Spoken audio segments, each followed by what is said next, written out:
Welcome back, Suns fan. I can't even pronounce my own name. I'm so excited for this match. Mogwai here with me. We get double.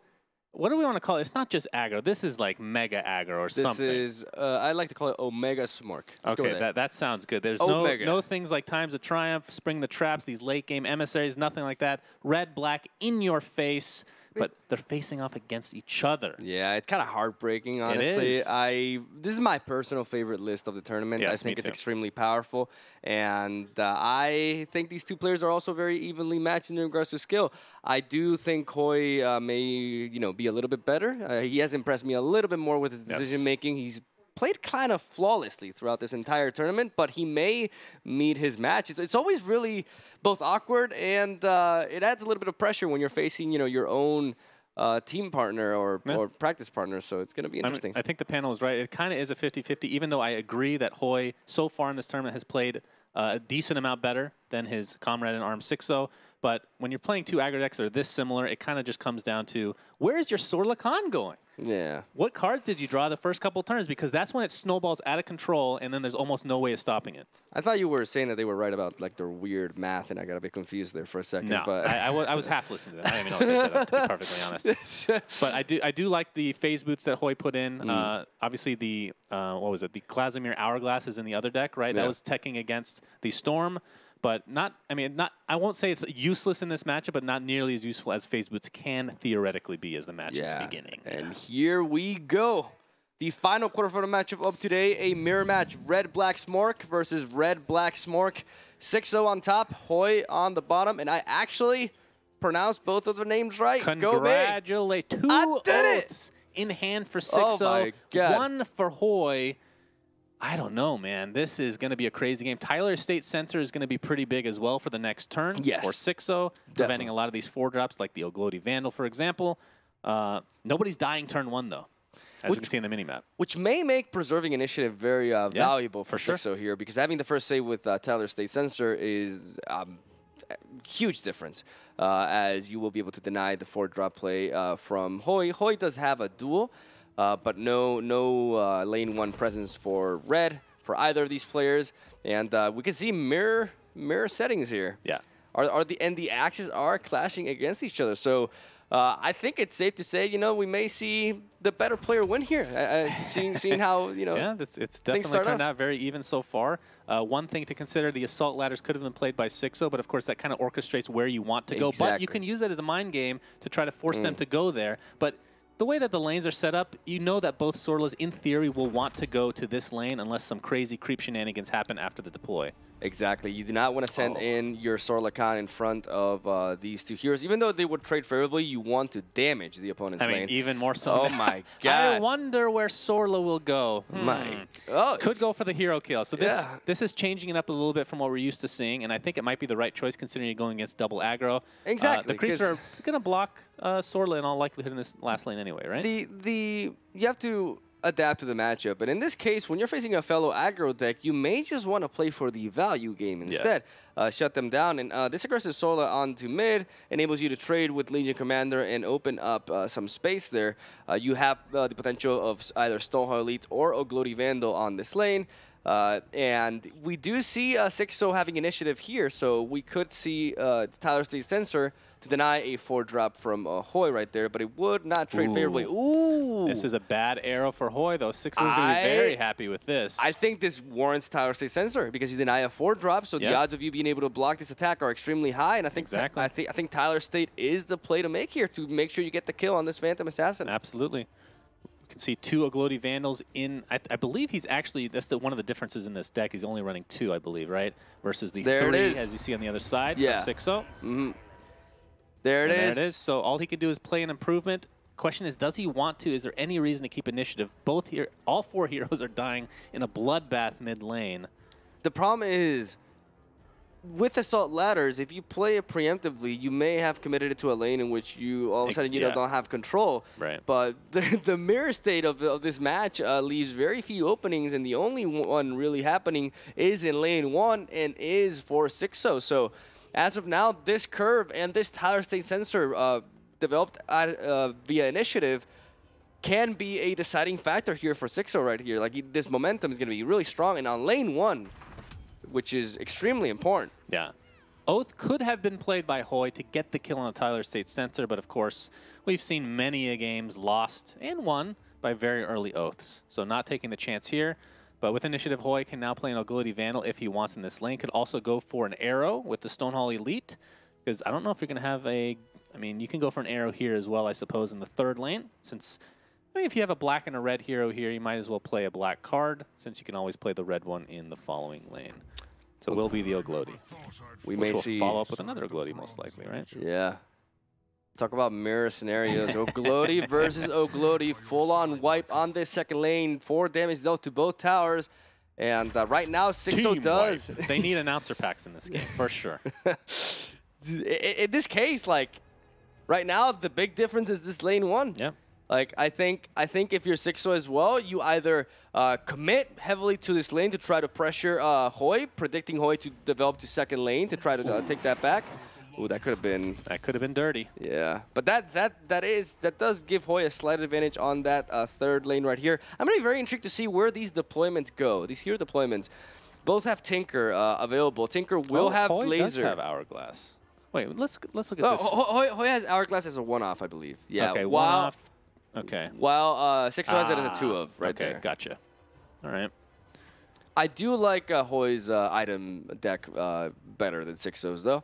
I think Phase Boots can definitely put in a lot of work in this matchup, but as of right now, Xixo has all the momentum in lane 1. Lane 2 is wide open, and this Tinker goes to lane 1 to defend. Yep. We could see Xixo predicting this and either trying to apply some damage onto the second lane, which will be wide open, or try to reinforce lane 1.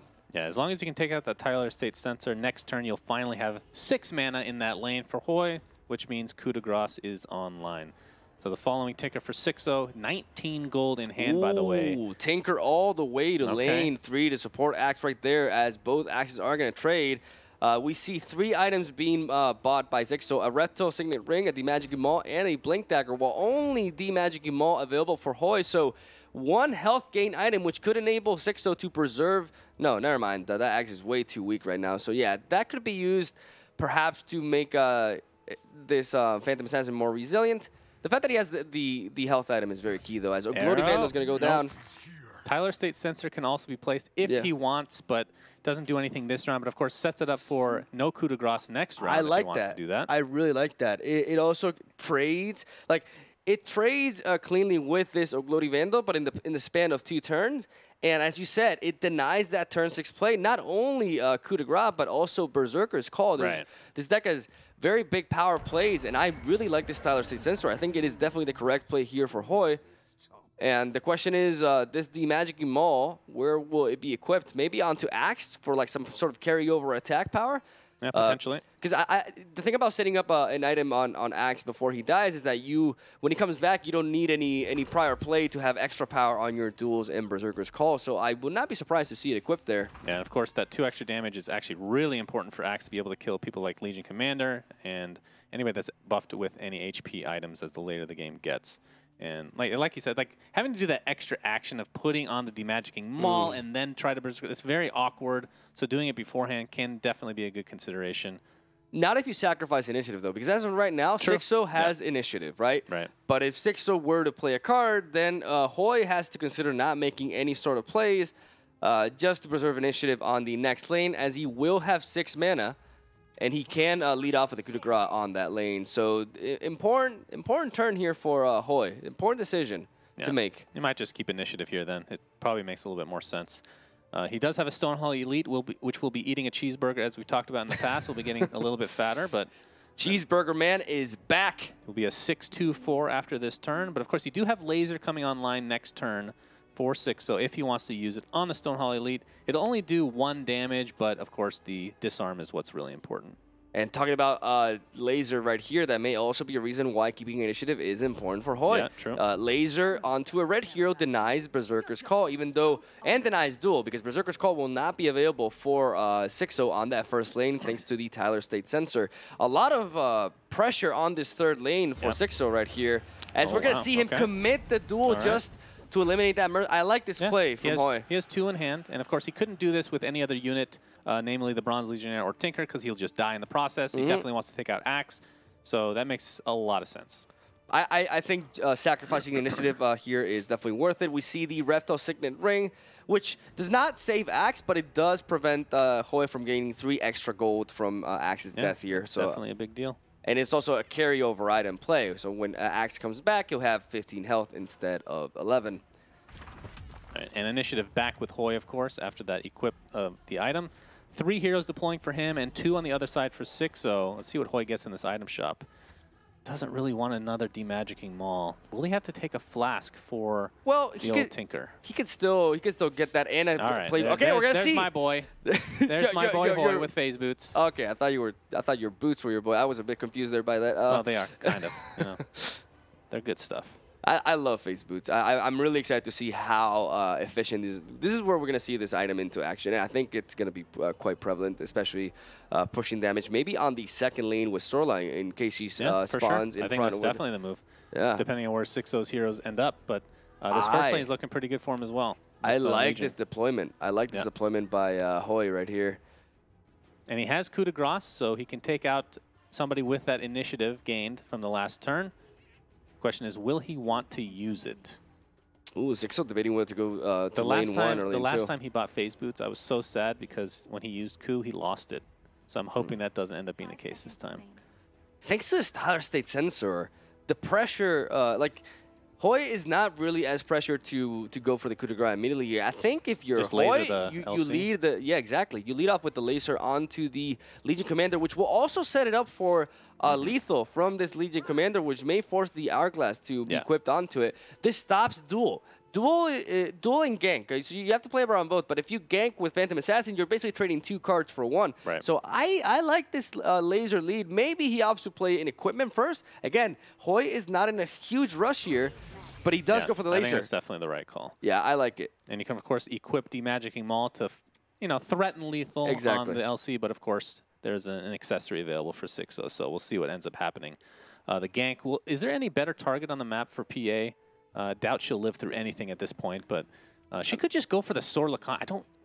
I mean, obviously you're giving up your PA.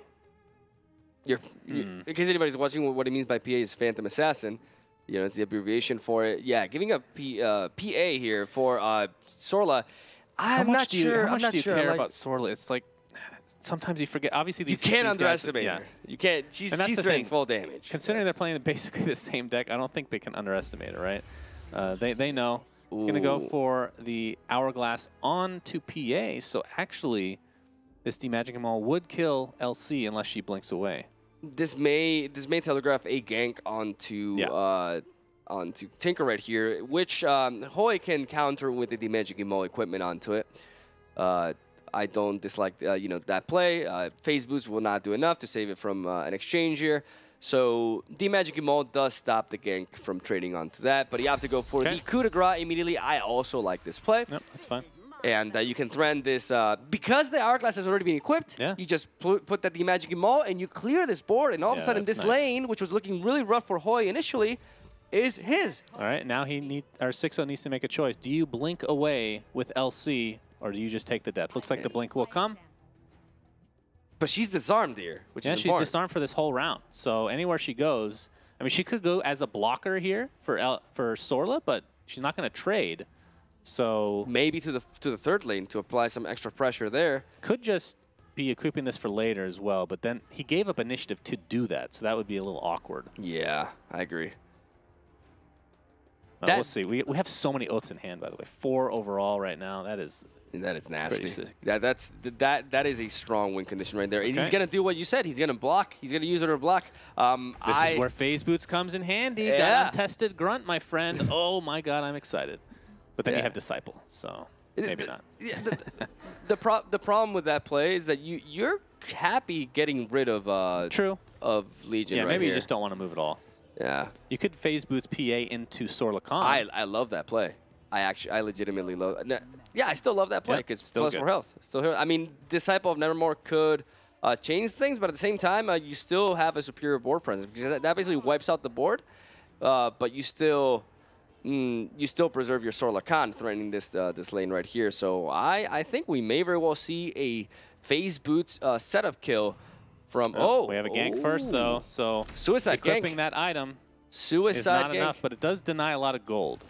But now, of course, PA is not the biggest tower hitter. You can equip PA with phase boots and just hit the tower for 4 more damage. Maybe equip the Magic Maul as well. StarLadder can also push damage here. I like it. I like it.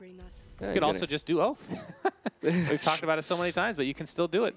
I mean, that would push for an additional. He's just going to go for the creep kills. I mean, this is better for later on in the round. For presence, exactly. He still gets good damage on that tower with that assault ladders, dropping it down to 26. This lane 1 is looking really solid for Hoej. All of a sudden is looking a lot better. Yeah.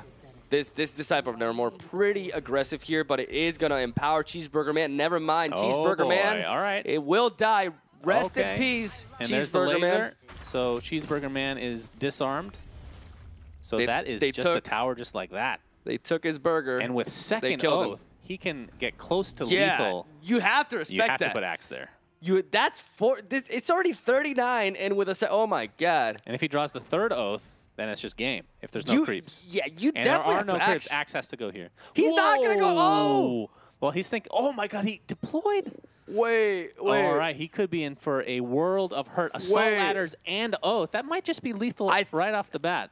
It's close. It's very close. And if he gets my any god. more, then it's guaranteed at this point. I mean, he still has Blink Dagger. He still has the Blink. March of the Machines was drawn, so it doesn't help in that lane at least. Yeah, this is the card Hoej wishes he had. Oh, absolutely. On this lane, it would be huge, but he does not. Oh my god, I think Hoej has to take that into consideration. Hoej he's the creator of this deck. Yeah. He has to respect that. I mean, you can go for a double duel in that last lane. And I'm not sure I don't think LC would survive. Yeah, he's going to blink. He's going to blink. I expect a blink onto lane 3 here. With the Disciple putting down Disciple for some extra damage.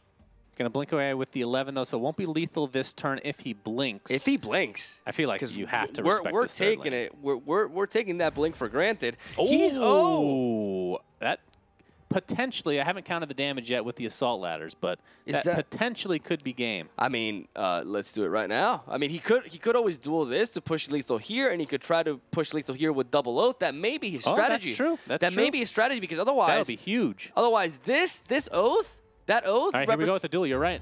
Yeah, I think he may be going for the kill here. He has to. I think he has to. You have to assume your opponent has the other Oath, or maybe even both in hand. Let's. All right, so initiative is with Xixo. He does not have any black cards to play in this mid lane, so only Berserker's Call, which is enough to take out Tinker. He's going to use it. And the PA. So that is not enough. I think he may be missing on a lethal there. Oh, we'll see. He'll probably play them regardless, so no point in counting. Let's just surprise everybody. No. So 4 times is he missing? 5, 20 damage. I think he may be missing by 3. 20 damage plus 10, right? He's missing by 3. He's got 77 damage. 77, yeah. If he had drawn the other Oath, that's game. Or another assault ladder, just play from another lane. But it seems he's Xixo. What happened? Oh God, please go back in. Go back in. Yes. Okay, we're good. I freaked out for a second. All right, so he did not play the other Oath or assault ladders. He's respecting the one shot kill on this tower, which I think is an excellent call. Look at these deploys. He's going mid. He doesn't need it. They're going all in on mid now. He does not need it anymore. Because that March of the Machines will wipe out this entire lane. True. So you can just that March of the Machines ensures Xixo does not have to even allocate anything here. Yeah. So Hoej basically he has all 3 Oaths now, but we're seeing the Hourglass come into play now. Oh yeah. He has Blink Dagger though, so he can come back mid, but he will give up initiative doing so. We'll use the Magic Maul real quick. And will likely blink. There we go. He has to blink to lane. Giving up initiative. No coup de grace, but Berserker's Call is there. We'll see what the positioning is for Axe. Oh, man. Axe does not have enough to kill anybody. We have duel online for Hoej. Hoej going for the kill. Hoej going for the kill, but the problem is... Okay, you have the blockers and Disciple. Berserker's Call does not clear Sora Lacan, though. Yeah. And he has double Oath. He has duel as well, which could be used to clear something here. Oof. This is really tight. If Hoej does not get lethal on this lane, it is over. This Ancient on the right will be taken down. This is the thing, right? You can't get lethal without, I think Xixo just wins this if he plays right. You cannot get lethal if you're Hoej without Oath, but you can't play duel while Oathed. So when Oath is finally played to force lethal, the Disciple comes down and blocks LC, and you just win in the third lane. So very close game. A lot of mind games here. Wow. Nothing he can do, because if he duels the StarLadder, this goes down in the process. Like, Legion Commander cannot survive an exchange here. Okay, this is another play. So you duel a creep, and then you play Oath anyway. But the block on LC, I still believe, is enough, right? You're going to have the double Oath, though. Wait, double Oath? That's 8, 9, 10? One off lethal. One off lethal. Oh. Wait, is that one off lethal? Because he has the ladders as well. Oh, the ladders, that is lethal. He's got him. He's got him. He's actually got him. That duel won in the game. The Soul Ladder. Are you Wait, okay. All right, we'll see. Let's make sure we don't slip up here. If he blocks this Legion Commander right here with Disciple Nevermore, 6, 10, 12, that's he's got this. Are you kidding me? Hoej. Are you kidding me? Hoej. Good Hoej. Xixo has to do this, too. There's no other play. Oh, my God. I mean, you could Berserker's Call, though. And that... But then you can't play Nevermore, so now Oath comes down, and that's still lethal. That's still lethal. That's still... Oh, my God. Wow, that game was so close. That was ridiculous. Xixo, you can see the timer on both players, by the way, quite low. Below 20 seconds for both. Hoej do not lose. There we go. Okay. First game win for Hoej. Tight game. Threatened on the Ancient on the right, and a clean, close lethal on that second tower. So the game wasn't as fast as other ones because you're playing against the same deck, right? So you know exactly what's going to happen. Wasn't the blue-green like quicker, right? Like the game... That's true, yeah. That game was... I mean, that was the most insane start I've ever seen. But super fun to watch this match. Hoej takes game 1. I'm expecting this to go all 3 games because of, you know... It's so close. Yeah. But the fact that he was at that duel, though... That duel. I didn't see it at first. Yeah, that duel was like game winning. He could have easily lost that. That duel was so clutch. That was amazing. Instead of trying to defend the third lane, he's like, no, I gotta go for the kill here. Was that was 7 mana or 6? Because if the only way that seven. If it was 7, then Oglodi could have been played with Disciple. That's what Hoej's thinking in his mind, and he would have lost the game. But only 1 creep, so only 1 block. Great move with that duel. And we're going to be getting into game 2 here pretty shortly, but I'm expecting more of the same from this amazing aggro deck. This was such a beautifully played by both players. That March of the Machines on the first lane, denying, like, that was so big because he did not have to worry about an Ancient rush there with StarLadder. So many key moments in this match. Let's say he hadn't done that, and then Hoej goes to the first lane, and then plays the double oath. Is that enough? He gets that was enough with Disciple. With Disciple, easy one-shot kill on the thing. What is his hand? So I almost got it. All right, we're going to be looking at some highlights while we wait for Hoej to get back into the game. Here are the deployments from the mana 7 turn. So this was. He was 3 off lethal in that third lane too. That's the actual craziest part. That's the game-winning duel right there, targeting the melee creep, opening it up for that melee creep on the bottom. And the thing is, we were criticizing at the beginning of this tournament. We were criticizing the triple Oath. Yeah. But this sort of lethal will not be possible if you're not running so many copies of the Oath in this deck. So it just goes to show. Of course, another Xixo could have won with Gank if he had it. There was actually a lot of outs for him. Yeah, for sure. Just didn't draw it in the end. It was super tight. Like, both players performed extremely well, and Hoej knew when to pull the trigger. And I like the fact that I feel like Hoej played to win, not to lose, which is not to lose. You know what I mean. You know what I mean. You have to know what I mean. I technically know what you mean. Yes. There you go. I technically know. Big guy. And no, I agree. I think with these aggro decks, you have to play. I mean, a little bit of a risky from time to time, but when you're playing, that's the weird thing was when you're playing against the exact same deck, essentially, minus a couple items. Here we go. And a question, have they practiced against each other with the aggro deck? That's the other question. I mean, I would assume they were practicing other matchups, right? Like, what's the point of practicing a mirror match in this case? I mean, they probably have tried against other variants of red-black aggro that they were expecting, but man, I just love this deck. I think this deck is just so solid. The Tanker edition alongside the Oath just makes so much sense, and it's so powerful. The Tyler State sensors apply so much pressure as well, as we see very different hands here. Both players do have March of the Machines, which is a very powerful card in this mirror match. Yep. Due to how it punishes early Disciple of Nevermore plays. Yeah, it's a great counter. Hoej this time will be on the top, and our perspective will be Xixo, which I'm expecting to take this game because I want this to go to 3 for sure. Of course, his hand from the red department, not too great after that, or the Bronze Legionnaire was actually for Hoej, so only the 6-mana Berserker's Call now for Xixo. And Sorlakan deployment, nothing more important in this matchup. No good spots, though, for either. No, yeah, point. Exactly. No, I mean, Sorlakan on first lane, which is where perhaps Hoej would opt to play here, would enable him to trade with the Phantom Assassin, though it is a 50% chance because of this melee creep right here. But I like this decision by Hoej. I definitely would have gone Sorlakan first lane as well. This, like, Sorlakan trading with Phantom Assassin is good. Like, it gives you good momentum. It enables you your red hero to push damage and gain you advantage on that lane. And we do see the trade there for Hoej.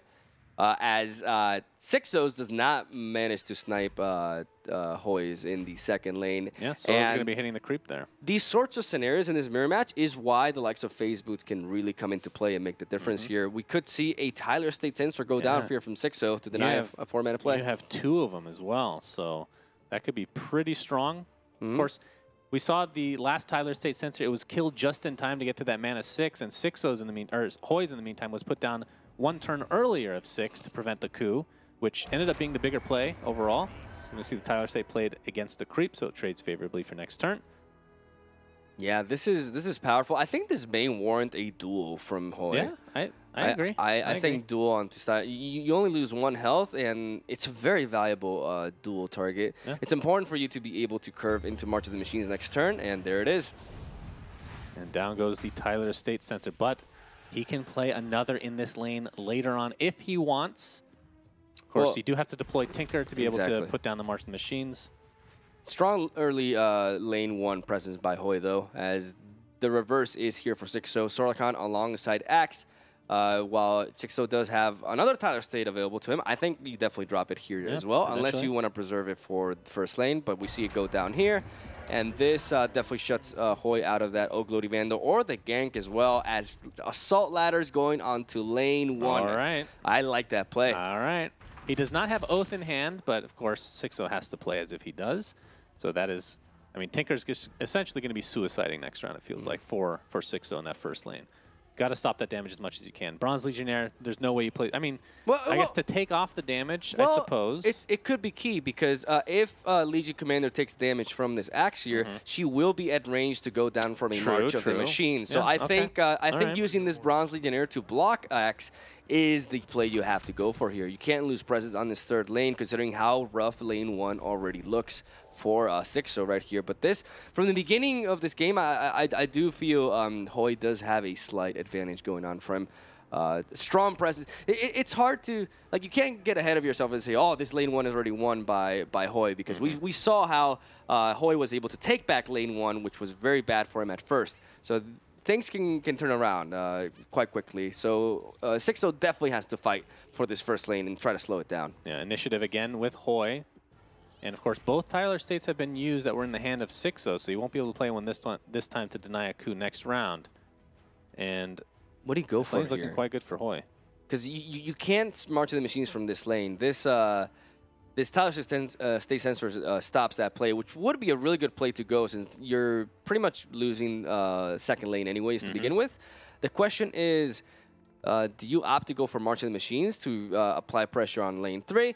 Or do you develop an Gloaty Vandal to try to solidify your position in this first lane? Like, there's several different options. Gank is also a possibility, but with Tinker, it's not really the play you want to go for. Though you could just suicide gank these 2 to ensure that you get the damage on this lane. But you do have Revtail Signet, of course. I like the yeah, exactly.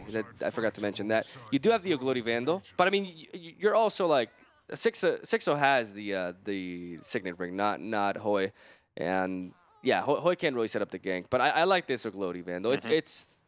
It's threatening. It threatens lethal, and it just applies extra pressure, especially because of that assault ladders. Yeah, he's gonna have to place down a creep, either the Oglodi or Disciple, to prevent lethal this round. But still, this lane is a disaster for Xixo. But in the meantime, this mid lane, yeah, you could get the upkeep kill onto the PA, but you'll be giving up lethal in this tower this round. So that's a big, big choice to make. That's very scary against such an aggro. He's going to do it, so he's taking the risk. I mean, this is what we're talking about, right? You got to take some risks sometimes when you're behind. And I think this third lane is going to end up being what they're fighting for. Although in some of these aggro decks, like we've been seeing, a lot of focus is on one specific lane, where this third lane actually just might be ignored completely. Yeah, but the thing is, in that scenario, lane 1 happens before lane 2, so that could be really, really good for Hoej right here. This lane is definitely Xixo's, as if Hoej can stall out this lane, he could just threaten the Ancient on this one. He does not have hit the Oath or Disciple of Nevermore just yet, but he can always draw into it later down the line. What's important, though, is that not being able to play March of the Machines from this lane definitely sucks for Hoej, as we're going to see 21 damage, potentially even more with an Oglodi Vandal going down here. I think if you're Xixo, you got to get Oath for the lethal on this tower, right? Or is Disciple enough? No, Disciple's enough as well. Yeah, so Disciple's enough, and then he can follow that up with an Oglodi Vandal and try to finish off with an Oath. So lane 1 versus lane 2, which will get the Ancient faster? My goodness. Oath is in hand for Xixo, though, and not in Hoej's. So that's another thing to keep very important. Blink Dagger is available on the Axe as well. And considering you're against another aggro deck, it might be okay, like we were talking about, to just forget about this lane. They're not going to push this lane in all likelihood.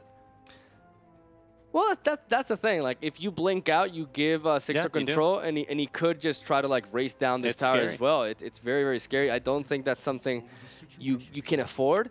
He's going to drop the Stonehold Elite to apply extra pressure here and just going to stay here for now.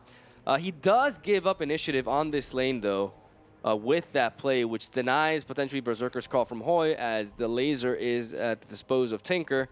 And Tinker can definitely help slow this down, as we see Hoej just going in here with Sorla Khan. He smells blood, and he's going for it. These are the creeps you definitely want for Xixo, though. You're going to get a lot of blockers. You have laser online for both heroes in that first lane, but initiative is with Xixo. So he'll, in all likelihood, take out the dual play by lasering the LC. Check out this March of the Machines on lane 2, though. Clean knockout on both Disciple of Nevermore and Sorla Khan. That is very much worth considering.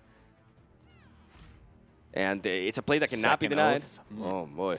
So Hoej can't really push much more than he is now, based on the fact that he doesn't have the draws to do so. Assault Ladders obviously is great for that, but the question is, who are you lasering if you're Hoej, if anybody? Probably the PA, I suppose. Yeah, I agree, though. I think the March of the Machines is definitely going to be played here. Coup de Grace is also a consideration. Denying the red play, smart play by Xixo. You can't deny the black play anyway, so opting to go for the Coup de Grace onto the Legion. And again, Hoej has several options here. He also has the likes of Gank. He has Oglodi Vandal to keep on pushing this lane.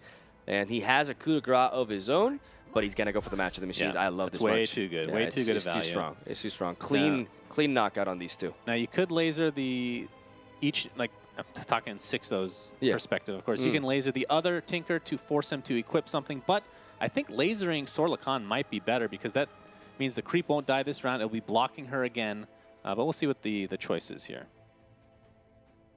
You can make a lot of choices. Xixo passing here, not opting to go for his laser just yet and be like, hey, if you want to use yours, then I'll use mine. Right. But he's not, like, he doesn't need to use laser this turn. And I like this patient pass by Xixo, not jumping the gun with his laser here and preserving it for a more key scenario, right? Like, for example, when Sorla is actually pushing damage to the tower. We'll see if Hoej opts to play his own. Hoej still has plays available. He can Blink Dagger. He can blink this Tinker away and go to lane 3 with it. Now, Tinker on lane 3 with the laser to disarm this Legion Commander is a pretty strong play, in my opinion. Yeah, the only problem is Berserker's Call and/or Duel. There it is. There's the laser. So now you can healing salve this. Yeah. And of course, laser does not actually stun. It's only a disarm, so you just can't attack, but he can still use his Blink Dagger if he wants, or the laser. Coup de Grace. He could still Coup de Grace this Legion Commander. True. If he does move here, which would enable him to push some good damage, even though the Tinker would not. All right. Yeah, he is going to blink. Yeah, there it is. And of course, if a duel or Berserker's Call comes out, it's just going to suicide the LC. And here, this March of the Machines is so powerful, knocking out Disciple of Nevermore and Sorla. Look at that, denying the Ancient Race for Xixo. Yeah, forget about pushing for 80 in each lane now, which is kind of different from the last game, right? That was just the Ancient Race of all Ancient Races. Now it might actually be up to this third lane. But of course, with no heroes coming up other than PA. For Hoej, like, he's got the momentum here, but he also...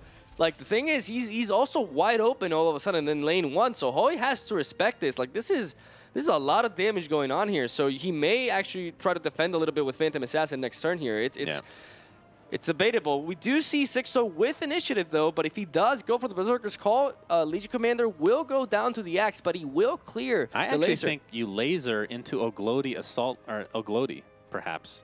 You have to think about pushing this lane as well, and that helps develop it with no...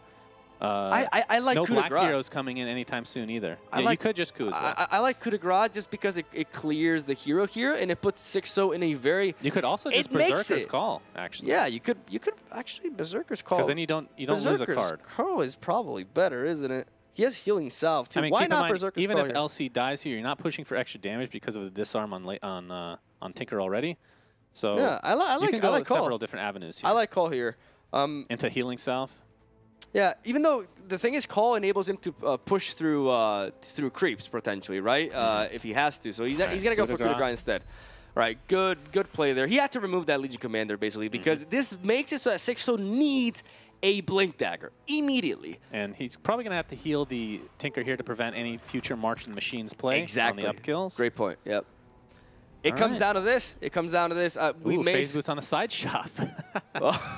Maybe he does take that. But no black heroes coming in for Xixo this time around. He still could get a Blink Dagger. He does not find it. He does not find it. And the actually could just be it, right? And Hoej does get it. And Phase Boots on Hoej. Oh, man. And you have to expect the PA to go to that last lane. There's one creep, so Berserker's Call still helps quite a bit. In fact, if it's in front of the Cheeseburger Man, it's going to even push for more damage. Oh my lord, this could be it. That creep is also really solid for Hoej, as it could potentially block one of these two heroes. Obviously, Hoej has to respect a potential double oath, so he has to be wary of that. So I would not blink with this Sorla until we see a play from him. That is a nice blocking creep though onto PA. Yeah, so even double oath would represent 16 damage here, which would not be enough. Right. So. You got to take all that into account, but if he does play... He needs to go for a gank on this last lane, right? He needs to suicide PA into probably... Yeah, it has to be the Tinker at this point. Maybe Axe to deny the call. Because I don't think this deck... I mean, this deck is still gank. Do you have enough to kill Axe? You need one more damage. Yeah, you need one more damage, so never mind. Yeah, it has to go to Tinker. Tinker represents more damage to the tower. I mean, this creep is tanking a good amount of damage right now, but we know that Berserker's Call is there. But will he have enough mana to actually do enough after the fact? This turns into a 6 damage creep afterwards. That's 13 extra. That is definitely enough. So this gank may be the only saving grace here. And there is the equipment for Phantom Assassin, which will enable it to survive the exchange. No, actually, no. Tinker has 9 attacks, so never mind. He still may be equipping to reduce the bounty for Hoej here, but I think gank is what he has to do. Yeah, 100%. Question is, which target is best? What I'm confused about though is he didn't go for the fountain. He went for double Red Tosic Ring instead, which means that his win condition is clearly an Ancient Race onto this second lane instead of trying to defend this at this point. I think if you're looking from his perspective, as Blink Dagger is now here, so now you have to say, oh, do I just gank Sorla Khan at this point? That's a big consideration. But if you do that, you may have to do it with Tinker. Otherwise, this group doesn't matter that much. This is a tough call for Xixo, though. If he blinks here, then it's pretty much over. I mean, he could just wait for the blink, I suppose. But I mean, so many mind games right now by Hoej, and he definitely is in the driver's seat. A player of the caliber of Hoej will kept track of the gold spent, and because he knows this costs 4 gold, he knows that Blink Dagger is not a possibility for Xixo because Blink Dagger costs 1 more gold than this, and he spent 10. So Hoej does not, he knows that his opponent does not have, he may be a bit confused, he may be like, okay, he took something for 6 from the secret shop or something. Yeah, and he has to do this, which is, it just hurts so bad. That's game. That is game. Berserker's Call will do it. That's absolutely game. I mean, pretty much anything does. Oglodi, I think, might do it. Disciple of Nevermore definitely does. So that'll do it. Hoej 2-0 against the mirror match. Absolutely outstanding performance by Hoej. That first game was so clutch, and the fact that he was able to get lethal in that second match, despite his ancient, because it was a very similar situation to this one, right? Like the third lane being threatened. But Hoej managed to barely squeeze out that win with some key decision-making right there, prioritizing his win con in lane 2. And Xixo does not have enough steam to threaten this Ancient. We're going to see a Berserker's Call here for the win as Hoej 2-0s his teammate or a Glody Disciple. One. Many different ways to win Many this different game. ways to win. There it is. The concede comes out. Hoej takes it 2-0 against Xixo, his teammate, his deck building partner, his practice partner, his lover. I don't know. it could be anything at this point. But obviously they're good friends, so it always hurts to play a teammate in a tournament like this because one of you has to go home. And he'll be advancing to the semifinals to face off against My God. So it's going to be My God and Hoej and Hyped versus Stan. So what do you guys think about that mirror, that quick series?